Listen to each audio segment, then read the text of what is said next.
Good morning, Peter Goertz. I'm a psychiatrist.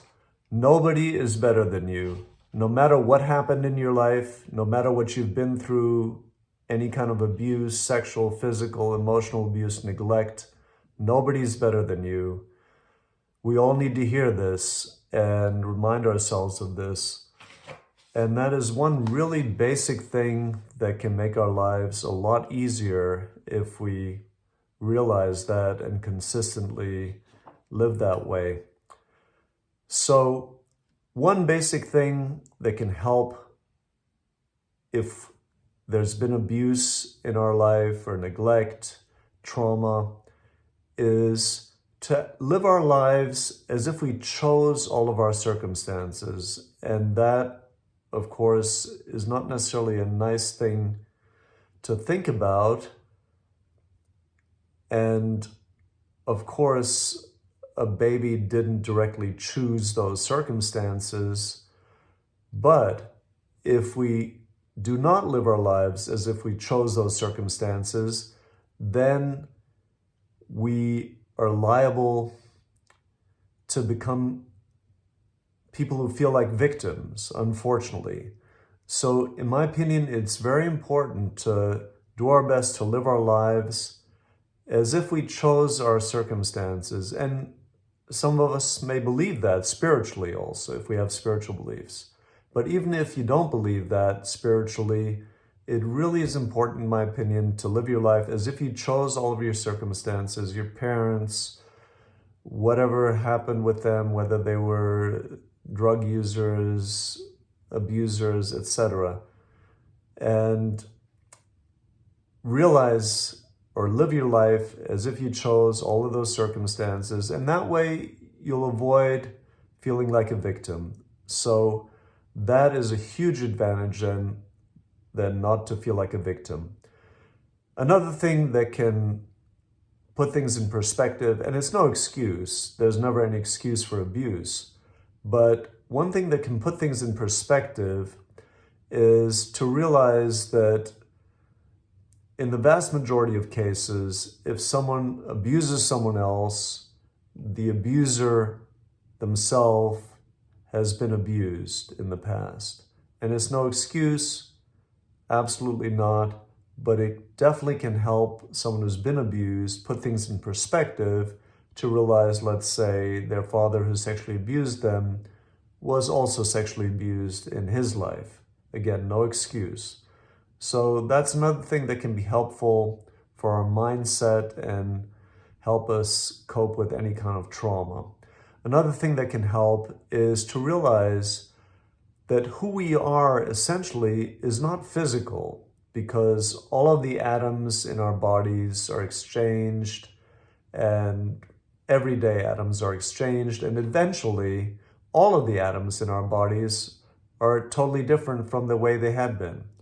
So different atoms than previously. So at some point we become, as far as our atoms and our physical being, a totally different person physically, because we have totally different atoms after a while, and we're still the same person. So of course that shows that the essence of who we are is not physical, which is also helpful in that we can realize that we have a power to transform our lives physically and still be the same person. We have the power to transform our bodies, our minds, our brains, and still be the same person. One key thing to look at is if someone has been through abuse, neglect, trauma, they are very likely, at least at times, to be caught in the past. And that can be very pronounced. I remember getting a gentleman at the VA who was a combat Vietnam veteran from the waiting area, and he was so engrossed in thinking about Vietnam, he was literally back there in his mind, and he didn't respond the first 2 times I called his name, and finally the 3rd time he responded and jolted. So if someone's been through trauma, that can definitely lead to the person frequently being caught up in the past, being literally in the past in their mind, flashbacks, for instance, and also often being in the future then, worrying about something traumatic happening to them. So being in the past, being in the future, neither one is very helpful often. And we want to do our very best to be in the present moment, which is simple, of course, but not easy.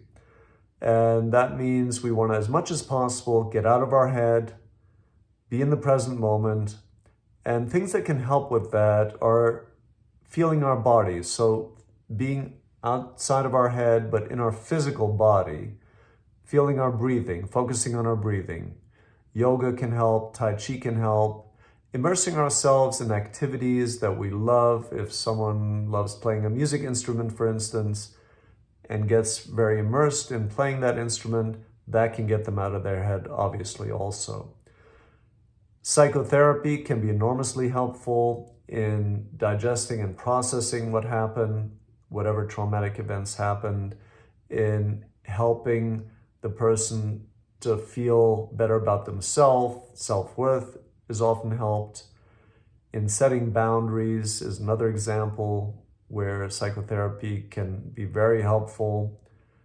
EMDR can be helpful, eye movement desensitization and reprocessing. And that brings us to another aspect of all this. By trauma, emotional trauma, our bodies and brains are altered. So our physical bodies, our physical brains are altered by trauma. And EMDR reminded me of that because that addresses the physical aspect of the brain. So ultimately, we want to get to a place where we can transform our brains, transform our bodies, and still be the same person. So we want to have a positive transformation of our brains, our bodies, but still remain the same person, of course. Medications have a role, but the main thing to remember, in my opinion, about medications is generally they cannot get to the roots of any traumatic experience. They can, however, help symptoms. So if someone is depressed, an antidepressant can be helpful. If they have anxiety, a medication can be helpful. But the medicines generally are not treatment related to the roots of the trauma. Thank you.